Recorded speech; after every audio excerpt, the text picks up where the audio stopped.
Hi! For our book review project, I decided to do a book on Islamic Fundamentalism, an Introduction by Lawrence Davidson.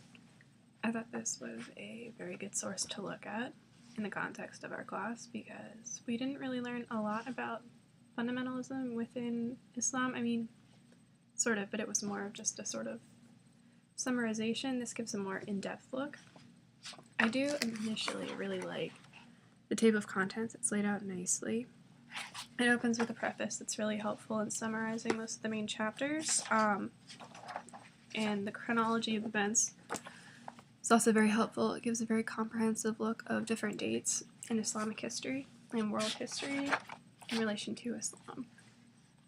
Major events that happen, such as this country invades this country is overruled by this country, this group is in control of Iran at this time, Saudi Arabia is under control of this person at this time, hostages are released, somebody overthrows somebody else. It outlines it really well if you want to look at a certain time period and just focus on it. Very helpful, and it also does a little more recent dates in more detail, such as the 90s and up till 2002, I believe.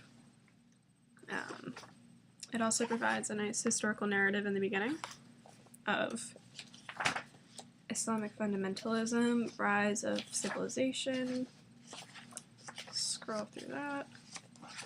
It also goes into depth about the Society of the Muslim Brothers in Chapter 2. We covered that a bit briefly, but this sort of explains how it got its start, who they are, their influence today. They're still a group that's in power today, so it's very relevant. And then the next two chapters are about revolutionary Islamic fundamentalism in power, and it gives you the cases of Iran, and it gives you the case of Saudi Arabia. So it basically just compares and contrasts Islamic fundamentalist groups in those countries, the struggles that they faced, how they got to those places, etc., etc. Then you get into Western perceptions of Islamic fundamentalism over here, which is crucial because it compares our worldview and what we think of Islamic fundamentalism in this chapter. Compares and contrasts the two, the West and Islamic fundamentalism. And in the place of violence and terrorism within Islamic fundamentalism, which is what it is mostly known for in the West. Unfortunately, it is a part of this, so it does need to be outlined.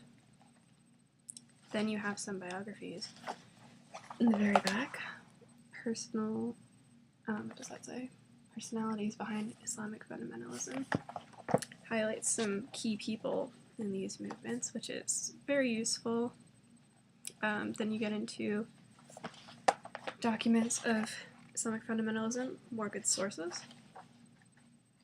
And it provides a lot of sources at the end.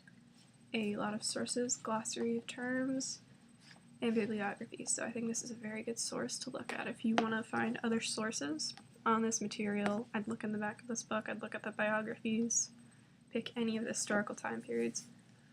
As a student, it's really useful to me because I'm not very good with history. I'm not very good at remembering dates and times of things or key people off the top of my head, so this is a very nice way to just sort of pick a time period. If you want to look in the historical narrative, okay, what time period should I look at? It lists it. Biography, just pick somebody from the back. If you're looking for a specific name, it'll be there, and then have a description of their place in Islamic fundamentalism. It's very good at outlining all of these things, a very good reference book. I would say it's useful to our curriculum in this way. So yeah, that's my topic.